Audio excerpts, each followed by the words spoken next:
Assalamualaikum warahmatullahi wabarakatuh.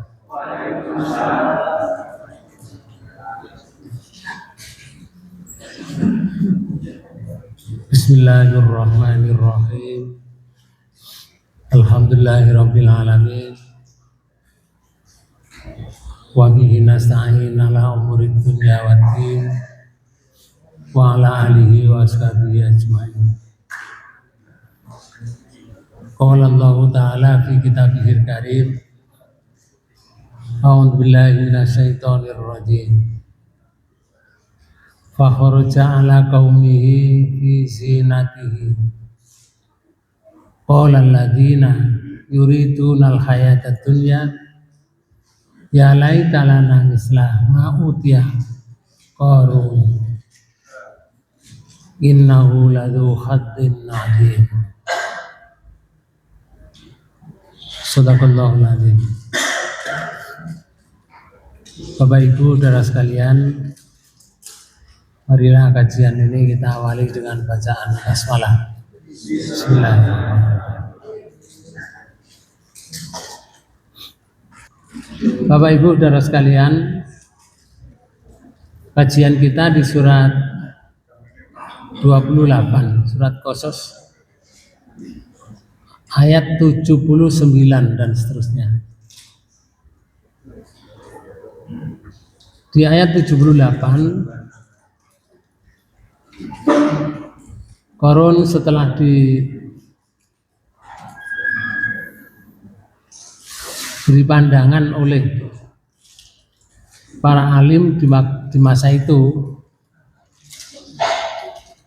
bahwa carilah negeri akhirat, tapi jangan lupa juga urusan duniamu. Terus berbuat baiklah kamu sebagaimana Allah berbuat baik kepada kamu. Jangan kamu membuat kerusakan di muka bumi. Di ayat sebelumnya itu Qarun mengatakan, sesungguhnya saya ini mempunyai harta banyak itu karena kepandaian saya. Itu Qarun. Jadi mengandalkan kepintaran atau kepandaian mengelola harta, sehingga hartanya banyak menurut Qarun. Lalu di ayat 79 ini Allah mengkabarkan kepada kita tentang gayanya Qarun, mengadakan satu perjalanan di muka bumi bersama dengan bala tentaranya, pengikutnya,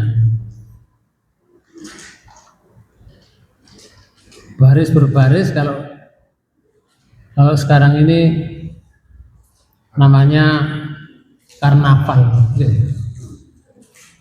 tapi hanya karnaval untuk Qarun, bukan karnaval seluruh umum, bukan, tapi untuk Qarun. Jadi karnaval itu menunjukkan betapa hebatnya harta benda yang dikumpulkan itu, yang dibanggakan itu, beserta kuda-kudanya, untanya, peralatan yang lain, perhiasannya, bahkan kunci-kuncinya, gudang dipamerkan semuanya. Ini ayat ini disebutkan akhraja ala qaumihi fi zinatihi. Amin, terjemahkan. Maka keluarlah Qarun kepada kaumnya dengan kemegahan. Jadi dengan megah,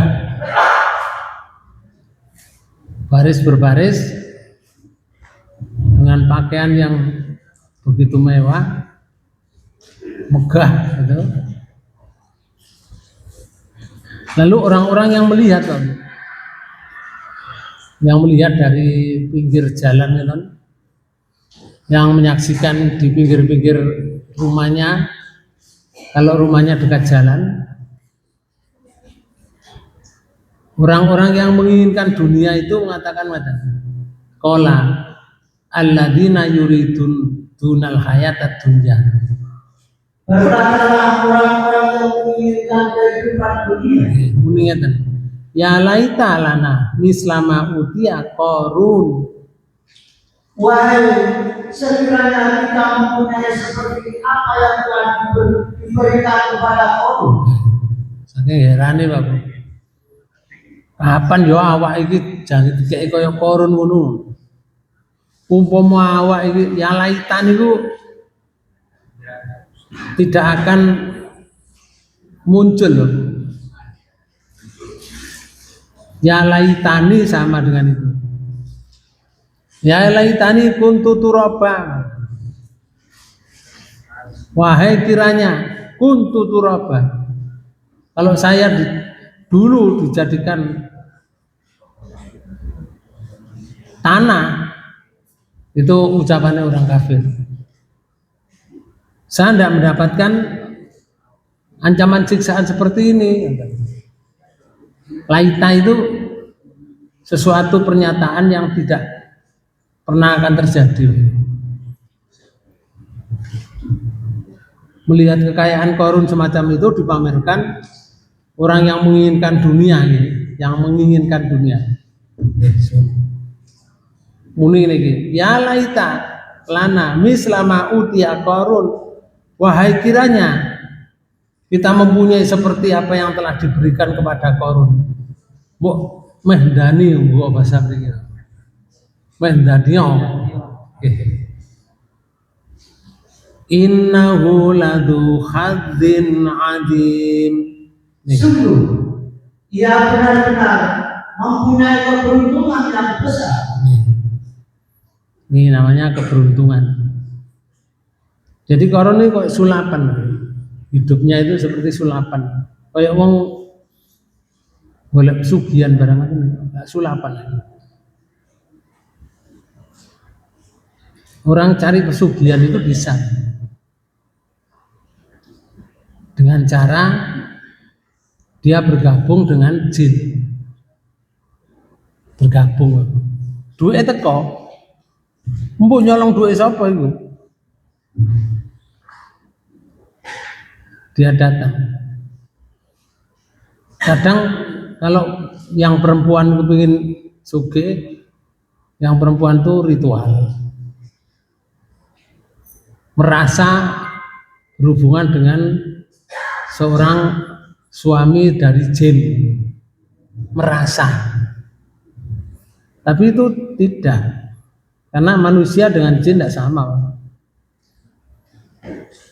Tapi hartanya datang setelah hubungan gitu langsung duit brol gitu, ada di sampingnya 150 juta untuk satu hari itu. Besok kalau hubungan lagi brol lagi 500 juta, ngoten loh. Makanya kalau setahun misalkan hubungan yang namanya pesugihan itu bisa memberi segala, yang asalnya tidak punya bisa menjadi punya. Tapi itu luluan, kayak sulapan. Dan pada akhirnya meminta balasan. Kalau Qarun ini namanya istidraj. Kalau orang-orang Jawa, orang Indonesia atau yang lain yang cari pesugihan itu seperti itu. Tapi pada akhirnya minta balasan, entah anaknya harus mati, berapa jumlahnya, ponakannya harus mati, kadang pada akhirnya dirinya harus mati. Kalau dia suka berhubungan seakan-akan ini, berhubungan dengan jin tadi, maka baik laki-laki atau wanita, kemaluannya membusuk. Mati itu membusuk kemaluannya. Tapi hartanya banyak memang, dan sebentar lagi hilang hartanya itu. Entah dipakai sakit, entah kecelakaan, entah ditagih orang, entah yang lain, habis balik pada aslinya. Sedangkan dia mati dalam keadaan tidak beriman. Jadi pasti masuk neraka. Maka berteman dengan jin itu enggak baik loh. Enggak boleh. Allah sendiri itu mengatakan gitu. Di dalam Quran surat jin surat 72 itu disebutkan oleh Allah di ayat 6. Wa annahu kana rijalun minal insi ya'uduna birijalin minal jinni fazaduhum rohaqa. Lagi. Dan bahwasanya ada beberapa orang laki-laki di antara manusia. Nggak disebutkan laki-laki ya wanita barang. Berarti ono laki-laki di antara manusia atau ada perempuan di antara manusia. Apa di sini? Meminta perlindungan kepada beberapa laki-laki di antara jin. Minta perlindungan. Yuk bagi yang mengenal itu, bagi yang mengenal. Kayak misalkan pengenalannya itu berwujud wanita, yo cantik menurutnya. Nek sing wedok itu mengenal pada jin walaupun rupanya jelek misalkan, ya jadi tampan Pak Bu, kelihatan tampan. Hanya disulap seperti itu. Kemudian maka jin-jin itu menambah bagi mereka dosa dan kesalahan. nah ini loh, dina iku lek hubungan karo jin dunyane teko tapi dosa terus dosa. Mati dalam keadaan dosa. Karena itu kita tidak boleh berhubungan dengan jin. Walaupun bisa berhubungan dengan jin, tapi kita tidak boleh. Masalahnya jin itu cenderung menyesatkan orang. Cenderung. Walaupun mengatakan jinnya Islam, saya Islam, cenderung menyesatkan. Nah, kita berbicara masalah korun. Coba panjang perhatikan ayat ini, satu ayat ini. Orang yang menginginkan keduniaan melihat korun itu sampai muni niki lho. Wahai kiranya kita mempunyai seperti apa yang diberikan kepada korun. Wahai kiranya sing menginginkan dunia. Maka di sini latar belakang ayat ini turun setelah korun menyombongkan diri dengan hartanya di ayat 78 itu, ia tidak berhenti sampai di situ, ndak pamer sekarang ayat 79. Ia sengaja keluar memperlihatkan pakaian mewahnya, memperlihatkan kendaraannya, memperlihatkan para pengikutnya, banyak pengikutnya, memperlihatkan perhiasan, kekayaan. Tujuannya apa? Agar manusia kagum kepadanya. Ketika melihatnya, maka manusia terbagi menjadi dua golongan kalau sudah demikian. Golongan yang pertama di ayat 79 ini tadi. Orang itu kalau dikagumi orang itu kadang-kadang dicari Pak Bu. Orang mencari dikagumi orang itu ada. Tapi kalau orang itu mencari dikagumi orang, menginginkan kekaguman dari orang, atau dirinya sendiri yang mengagumkan dirinya sendiri, habis itu Pak Bu. Amal perbuatannya habis hilang. Niku ngoten niku jenenge apa? Apa? Bukan riya. Ujub. Nah, niku namanya ujub. Ujub itu hilang, riya ya hilang kan. Riya beda. Riya itu memamerkan, itu ya riya, ya ujub. Oke. Maka kalau melihat seperti ini, akhirnya manusia dibagi menjadi dua pandangannya itu. Golongan pertama nih, orang yang hanya mencintai dunia. Seperti ini tadi. Qala alladziina yuridunal hayatad dunya ya laita lana misla ma utiya Qarun. Iki sing pertama, golongan pertama. Mereka yang menginginkan kehidupan dunia itu berkata seperti ini. Perhatikan Bapak Ibu sekalian. Allah tidak mengatakan orang-orang kafir enggak. Tetapi orang-orang yang hanya menginginkan kehidupan dunia. Bukan wong sing kagum ambek sapa? Qarun itu gak dikatakan kafir ndak. Niki lho. Qala ladzina yuridunal hayatad dunya. Dikatakan oleh Allah bukan orang kafir tapi orang yang hanya menginginkan kehidupan dunia. Muni ngeten, ya laita lanami selama utia Qarun.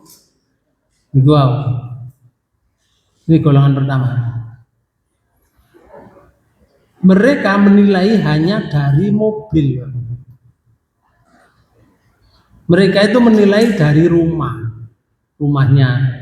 Mereka itu menilai dari jabatan atau kekayaannya.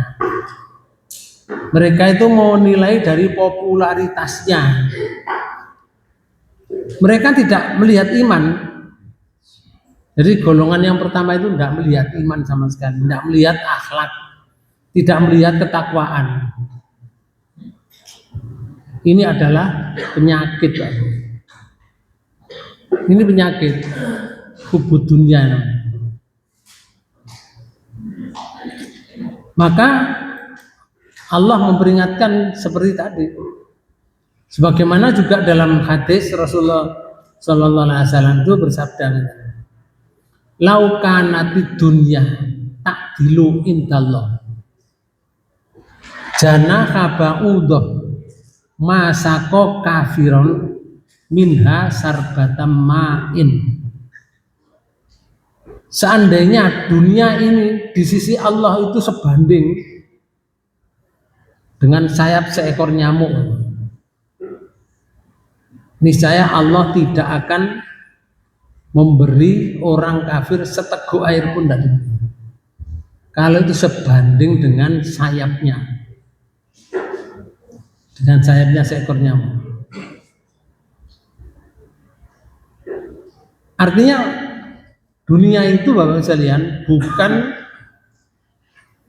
bukti seseorang itu dicintai Allah, enggak. Hartanya akeh dicintai, enggak. Wong sing dicintai Allah itu yang takwa.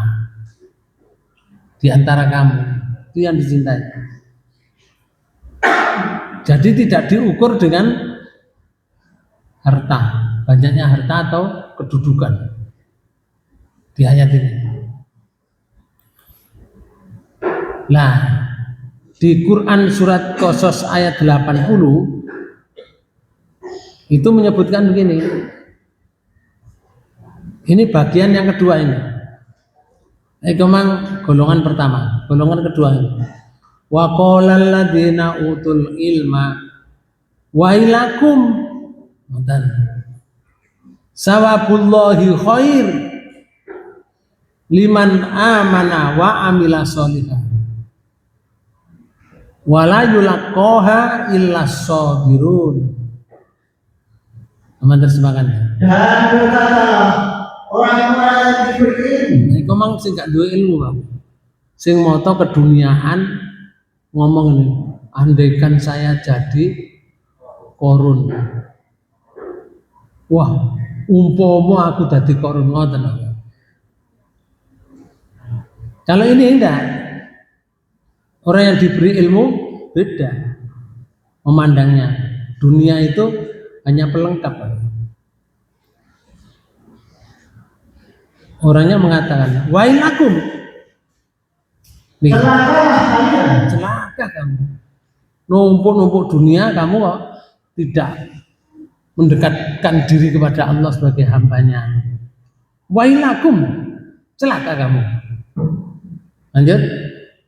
Pahala Allah lebih baik bagi orang yang beriman dan beramal soleh. Inilah Allah itu memberikan pahala kepada orang yang beriman dan beramal soleh itu lebih baik dari dunia sing ditumpuk dipamerkan seperti Qarun tadi. Rasulullah tidak tahu keadaan Qarun waktu itu, Pak. Kelahiran Qarun itu di zaman Nabi Musa. Nabi Muhammad diberitahu oleh Allah. Ceritanya Qarun itu ini loh ya Rasul, kandhanono umatmu, ngoten. Kita ini diberitahu oleh Allah melalui malaikat Jibril kepada Rasulullah. Rasulullah menyampaikan kepada sahabat, sahabat pada ulama, ulama pada kita. Menyampaikan ini. Celaka kalian. Qarun maksudnya itu. Pahala Allah lebih baik bagi orang-orang yang beriman dan beramal soleh. Tidak seperti itu, tidak seperti kamu pamerkan itu. Wahai Qarun. Bahasa gamblangnya begitu. Wala yulaqaha illa sabirun. Dan pahala itu tidak diperoleh kecuali oleh orang-orang yang sabar. Mbak, ini panjenengan dilihat ini, ngiling-ngiling ini lah. Gila, pahala Allah lebih baik bagi orang yang beriman dan beramal soleh. Terus ini, pahala itu tidak diperoleh kecuali orang-orang yang sabar. Ya, yang sabar itu yang dapat pahala itu nanti. Yang sabar itu yang seperti apa? Di bagian kedua, di golongan kedua itu mengatakan waqala alladziina utul ilman itu muni ngeten. Orang berilmu kata wailakum, celaka kalian. Artinya ngeten, jangan tertipu oleh kemewahan dunia kamu Qarun, ngeten. Kamu jangan tertipu. Nah wong-wong sing napa ngarani ya laita. Wahai kiranya aku muga dadekno kaya Qarun ngono. Orang yang berilmu mengatakan celaka kamu, ngoten. Bukan begitu, itu hanya sebuah pamer saja. Sawabullahi khairun. Pahala Allah itu jauh lebih baik. Bukan yang dipamerkan seperti itu.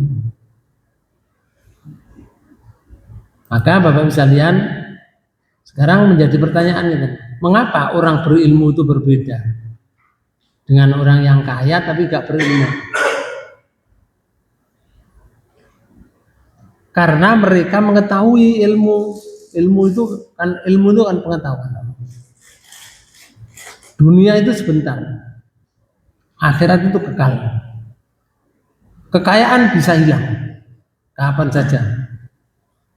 Pahala Allah tidak akan pernah hilang, kekal selamanya. Makanya wong mati niku Rasulullah menyatakan yutba'ul mayita salasun. Yang mengikuti mayit itu ada 3. Ahluhu 1, maluhu 2, wa amaluhu 3. Telu iki sing ngikuti. Ahluhu itu keluarganya, maluhu hartanya. Yang 1 amaluhu. Yarji'ani 2 yang kembali. Ahluhu keluarganya kembali pulang, maluhu sing ngeterno sepeda motor mobil balik mulai. Maya beko wahidun dan 1 yang mengikuti terus menerus. Amaluhu itu yang menemani.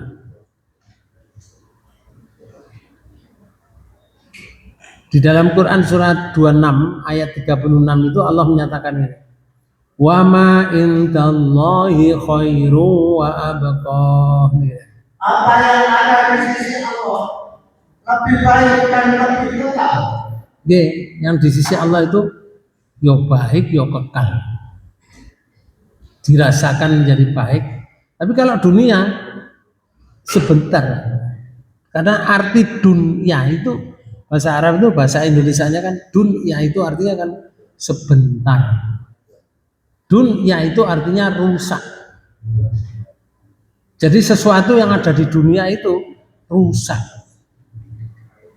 Nek ana mobil nyar ngono mari ngono dalam sekian tahun terus rusak. Ya iku jenenge dunia. Ono oma tas gawe oma wujud-wujud bareng soleh selawe tahun rusak. Ya iku jenenge dunia.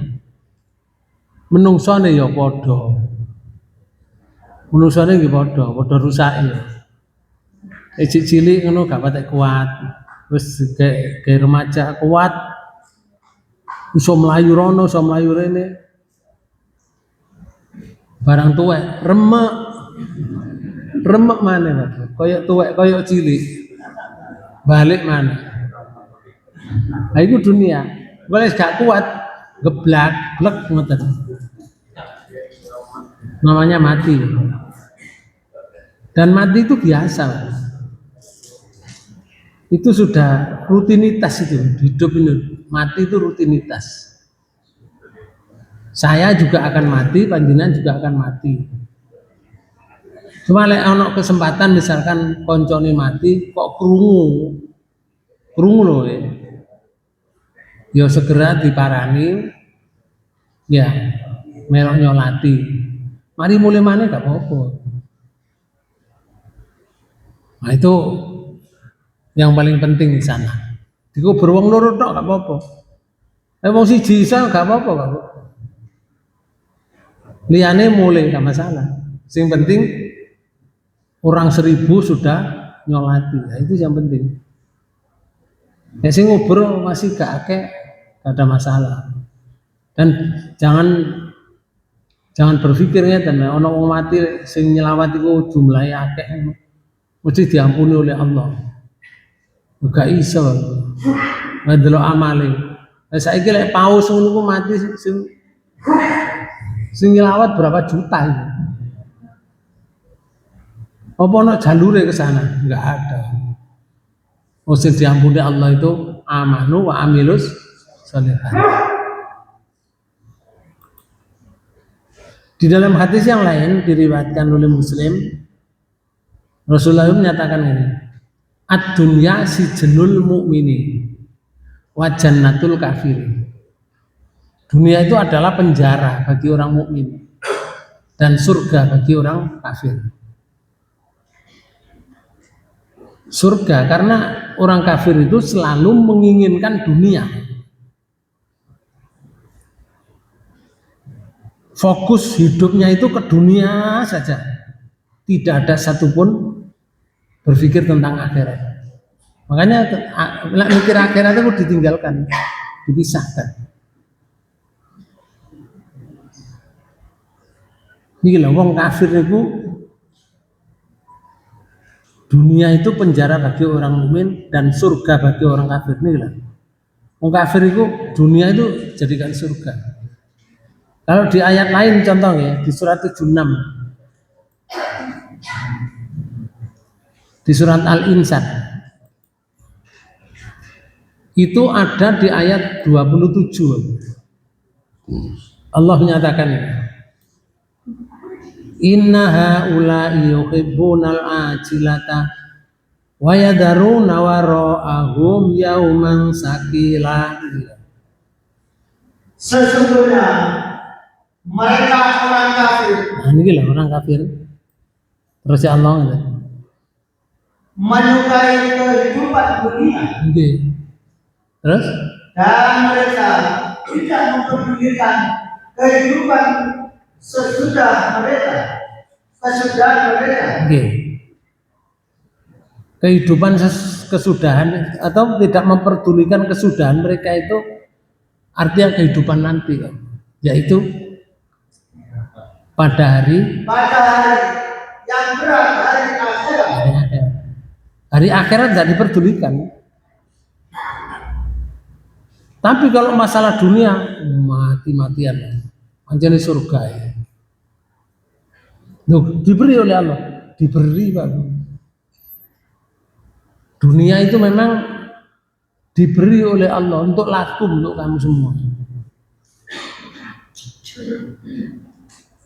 Untuk kita semua. Wong kafir dikei, wong munafik dikei, sing gak kenal Allah dikei, wong iman yo dikei. Cuma bedane lah wong kafir dikei hanya sementara. Sementara, boleh wis mati wis gak oleh. Niki contohnya surat 2. Surat Al-Baqarah. Di ayat 126. Itu ada kalimat kita. A'udzubillahi minasyaitonir rajim. Wa idh qala Ibrahim rabbi ij'al hadza baladan amina warzuq ahlahu minas samarati man amana minhum billahi wal yaumil akhir. Qala wa man kafara fa umatti'uhu qalila summa atarruhu ila adzabin nar wa bisal masir. Dan ternyata ketika Ibrahim berdoa, Ibrahim berdoa waktu itu dungane ngeten. ya Tuhanku, jadikanlah negeri ini negeri yang aman sentosa. Negeri apa? Dan berikanlah rezeki dari buah-buahan kepada penduduknya yang beriman di antara mereka kepada Allah. Dan hari kemudian, nih, ini di negeri Mekah, donga ngeten iki. Ya Allah jadikan negeri Mekah ini aman sentosa siji. Nomor ya Allah panjenengan paringi rezeki mereka itu dari buah-buahan. Panjenengan paringaken datang tiang sing beriman tok mawon, sing iman kali panjenengan dan iman pada hari kiamat. Dijawab kali Allah. Allah berfirman, Nggih. dan kepada orang yang kafir aku beri kesenangan sementara. Masih wong kafir tak kayak Ibrahim. Gak wong iman tok. Wong kafir tak kayak. Cuma senang sementara. Sementara itu waktu urip tok. Lah setelah mati Kemudian aku rasa ia menjalani siksa neraka. Dan itulah sepuluh tempat kembali. nah ini gila. Kemudian aku dipaksa udah. Saja ini gak gelem aku menjalani siksa neraka itu gak gelem. Tapi dipaksa udah. Contoh lagi ya di surat 31 ini surat Luqman. Itu ada kalimatnya kan. Allah menyebutkan bahwa orang kafir itu dikai kehidupan hanya sementara. Nah ini gitu.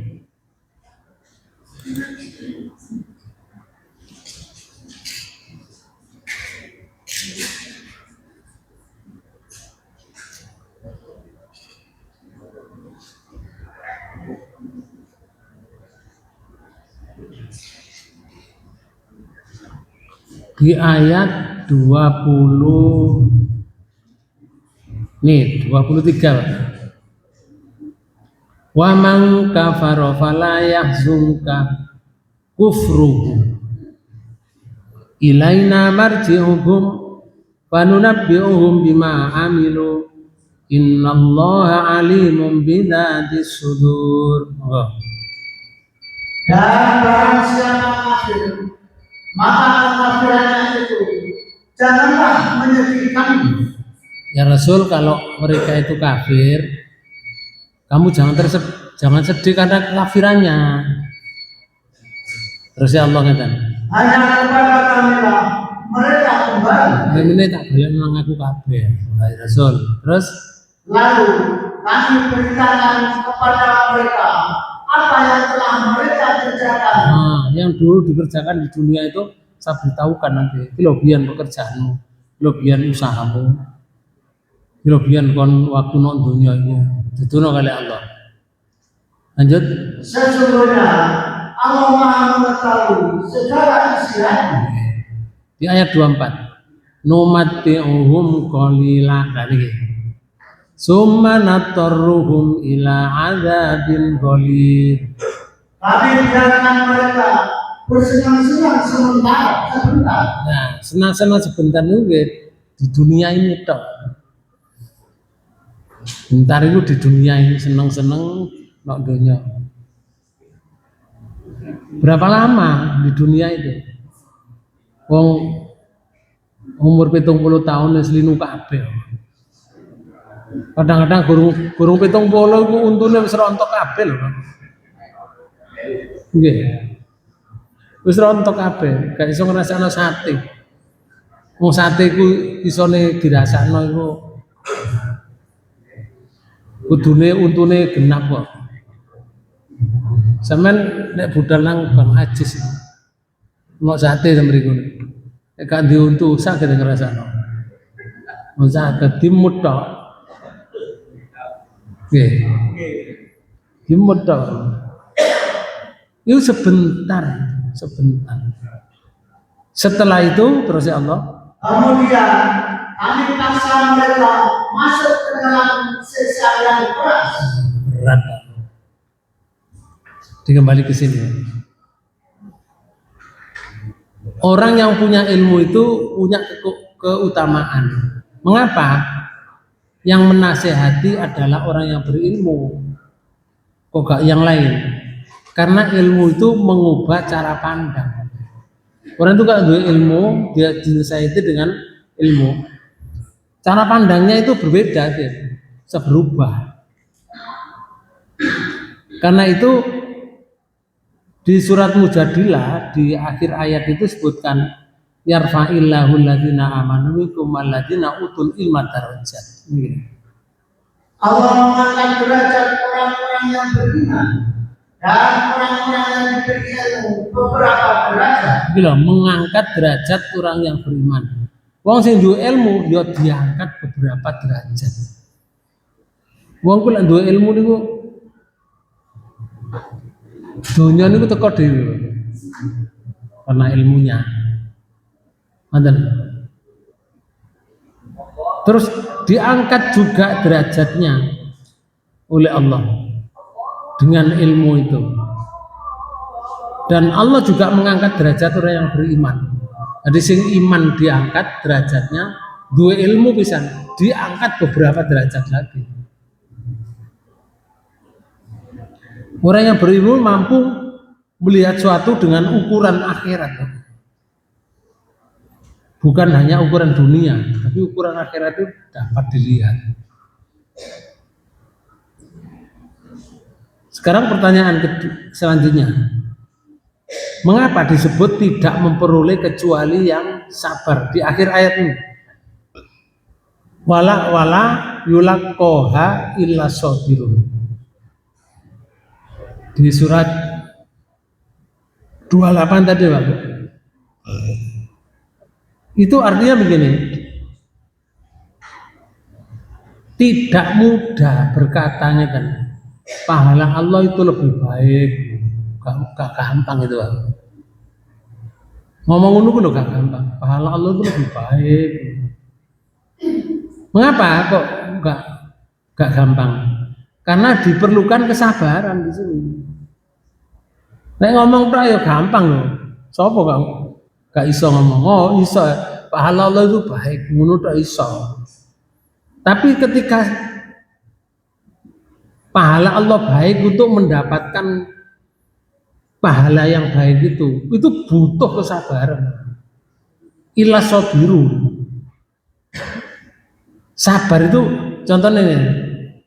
Kalau kepingin dapat pahala yang baik dari Allah, sabar meninggalkan yang haram. Nah ini sabar ini. meninggalkan haram. Sabar tidak iri. Sabar hidup sederhana. Nanti dapat pahala yang baik dari Allah. Sabar ketika melihat orang lain lebih kaya. Sabar itu kancane ndelok, kancane kaya ngono. Enggak diancam, enggak diteror lho. Sabar. Ya wis kaya-kayamu sendiri, aku ya dikei bagian Allah sakmene ya wis. Nah itu yang akan dapat yulaqoha tadi.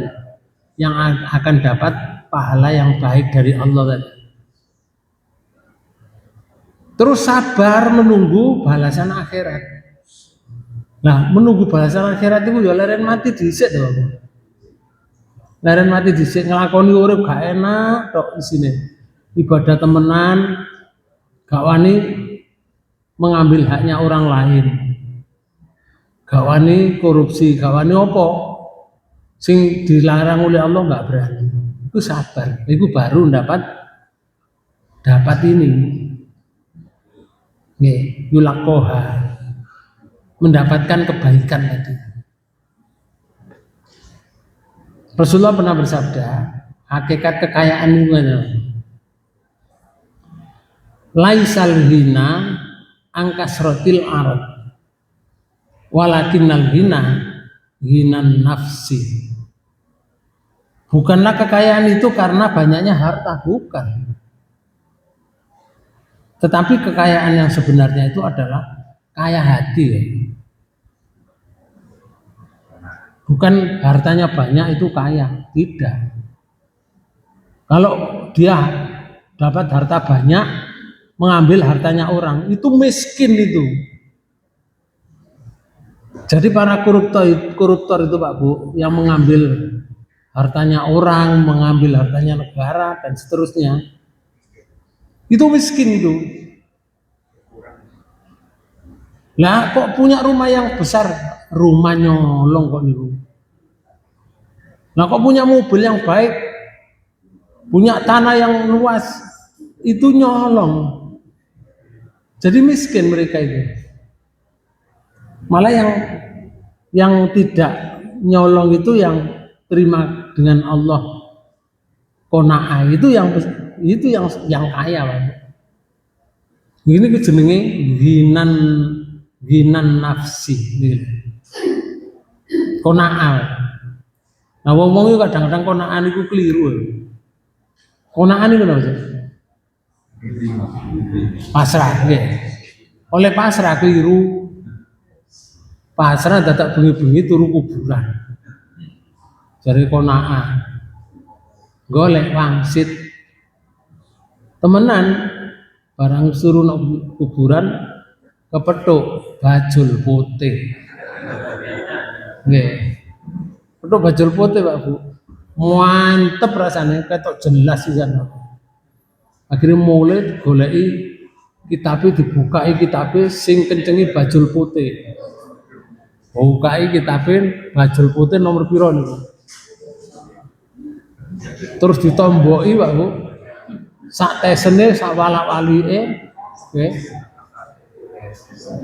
Barang ditunggu temenan omah wis kadung didol sembarang didol metu cecek. Lah padha putih-putih Pak Bu. Lah nomor cecek karo bajul putih beda. Itu keliru qanaah. Qanaah kok ngono. Qanaah itu menerima apa adanya dari Allah setelah berusaha maksimal. Sudah diterima, itu namanya hinan nafs. Dia itu kaya hati. Contoh ya, kalau zaman sekarang gaya hidup di media sosial. Seseorang melihat media sosial yang penuh dengan rumah mewah, mobil mahal, liburan ke luar negeri, barang-barang bermerek, merek apa pokoknya bermerek. Oke. Lalu dia berkata ini, andaikan aku seperti dia, ngono. Padahal ia tidak mengetahui apakah harta itu halal, apakah ia bersyukur, apakah ia bahagia dengan harta yang bermerek tadi? Gak tahu. Lah iki si golongan pertama ini. Orang memandang koyok mandang korung sing golongan pertama. Padahal orang mukmin itu hendaknya mengingat niki. Sawabullahi khair.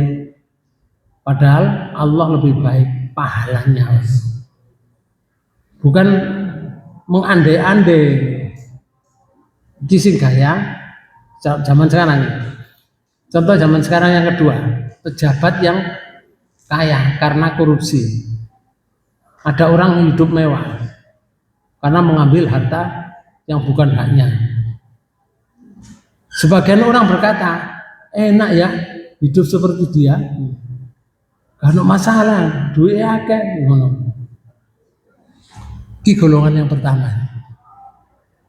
Padahal orang berilmu berkata lain, tidak seperti ini kamu. Lebih baik rezeki yang halal, yang sedikit daripada kekayaan haram yang akan dipertanggungjawabkan. Pikirannya orang sing berilmu itu begini kan. Ya oleh iso Pak Bu, lebih baik rezeki yang banyak halal ngono. Tapi biasanya lek kon milih duwe rezeki halal tapi didik, duwe rezeki banyak tapi haram. Lah iku sing angel milihne. Milih ini angel lah. Tapi lek kon milih ngene, duwe rezeki akeh halal. Duwe rezeki titik haram, milih pundi? Sing halal wae. Nggih, milih sing halal. Tapi jarang gawe matematika seperti itu loh, jarang. Jadi bandingannya elek ambek apik entuk. Pedagang yang jujur ya. Seorang pedagang menolak riba dan penipuan sehingga usahanya berkembang lebih lambat. Sing jujur loh. Temannya yang curang cepat kaya. Orang awam mungkin iri kepada orang yang curang. Tetapi orang yang berilmu beda ya Pak Bu. Pikirannya ini yakin bahwa keberkahan dan pahala dari Allah itu lebih utama daripada keuntungan sesaat. Walaupun temannya curang itu cepat kaya, dia tidak tergiur sama sekali. Sing tidak tergiur itu hanya yang punya ilmu, yang tidak punya ilmu enggak. Itu yang di surat 28 ayat 82. Situ nggak contoh nih. Pelajar yang jujur. Ada siswa yang menolak menyontek meskipun nilainya tidak setinggi temannya yang berbuat curang, nyontek. Orang berilmu kan memahaminya kan bahwa nilai yang diperoleh dengan kejujuran itu lebih bernilai di sisi Allah daripada prestasi yang dibangun atas kecurangan. Apa artinya? Jadi presiden curang, apa artinya? Misalkan. Tapi kalau di Indonesia tidak ada ya. Di Konoha tidak ada.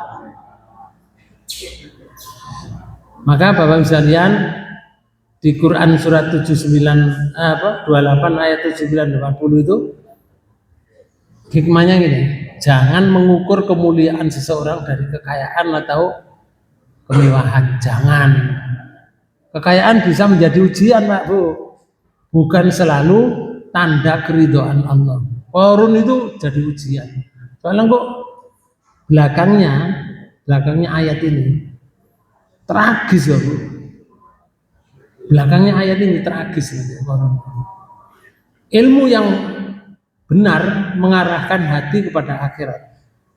Pahala Allah jauh lebih baik daripada kenikmatan dunia yang sementara. Dibutuhkan kesabaran di akhir ayat tadi surat 28 ayat 80 dibutuhkan kesabaran untuk tidak iri kepada kenikmatan dunia yang dimiliki oleh orang lain dan tetap istiqomah di jalan yang halal. Karena harta itu mata ujian, Bapak. Mata ujian.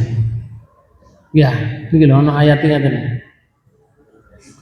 Ini loh, surat 18 di ayat 7. Nah, ini surat Kahfi ayat 7. Inna ja'alna ma'alal ardi zinatan laha linabluwahum ayyuhum ahsanu amala. Sesungguhnya kami telah menjadikan apa yang ada di bumi sebagai perhiasan baginya. Apa yang ada di bumi ini apa? Semua sembarang di bumi ini, wong urip di bumi ya. Jadi perhiasan kan. Lah Allah menaruhkan ini agar kami menguji mereka. Oh ini gila. Jadi harta benda apa saja yang di bumi itu untuk menguji mereka. Hasil yang diharapkan oleh Allah adalah niki. Siapakah di antara mereka yang terbaik perbuatannya? Nah, kayak harta benda perhiasan dunia ini. Tiga mata ujian, sopo sing paling apik perbuatannya. Nah, itulah. Karena itu apa saja yang ada di sekitar kita ini dipakai batu ujian oleh Allah untuk menguji keimanan kita. Ada pertanyaan Pak? Nggak ada. Pun ya? Nah, kalau nggak ada, mari kita tutup pertemuan ini dengan bacaan hamdalah. Subhanakallahumma wa bihamdika asyhadu an la ilaha illa anta astaghfiruka wa atubu ilaik. Assalamualaikum warahmatullahi wabarakatuh.